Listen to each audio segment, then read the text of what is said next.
tourisme, les élections pour faire revenir les investisseurs.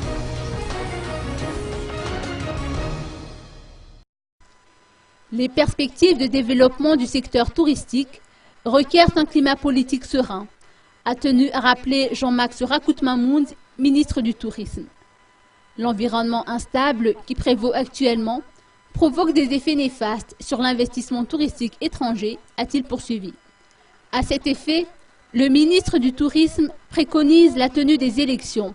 pour un retour à l'ordre constitutionnel et pour regagner la confiance des investisseurs et des touristes. Global, donc, je peux vous affirmer que dans le secteur, il y a toujours un accroissement très palpable par rapport, donc, comparé à pareille époque de l'année dernière. Mais toujours est-il que, à cet effet, moi j'aimerais quand même louer les efforts qui sont conjugués par le secteur privé toujours, et aussi le ministère du Tourisme, parce que ces résultats proviennent justement de la ténacité, du souci constant du secteur privé de tenir le tourisme donc hors de l'eau. Il faudrait noter aussi qu'à travers les rencontres internationales et les autres salons, Madagascar devient de plus en plus donc une destination émergente et qui est quand même bénéficie d'une appréciation très palpable de la part de l'international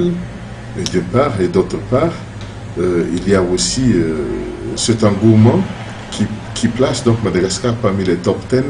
des destinations les plus enviées actuellement. Évidemment, par rapport à tout cela, il y a des efforts à faire, et puis la situation politique,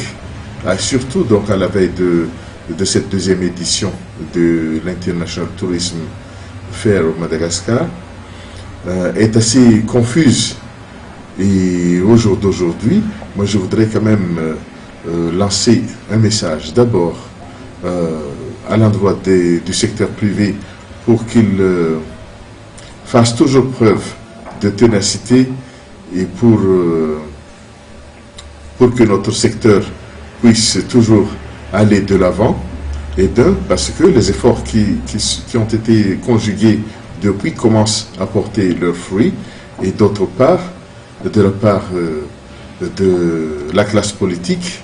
de faire en sorte que les élections puissent se tenir sous les meilleurs auspices, afin que le pays puisse effectivement donc démarrer sa phase de développement, parce que nous sommes tous conscients qu'actuellement, sans le retour à l'ordre constitutionnel, les problèmes continuent à prendre de l'ampleur, et je pense qu'il est grand temps actuellement que les élections puissent se tenir à Madagascar, et que ces élections puissent être libres, crédibles, transparentes et acceptées par tous.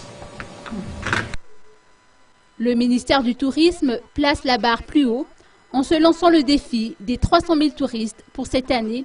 contre 260 000 l'année dernière. Pour atteindre cet objectif, le ministère compte énormément sur la deuxième édition de l'International Tourism Fair, prévue se tenir à partir du 30 mai à l'hôtel Carlton d'Anous.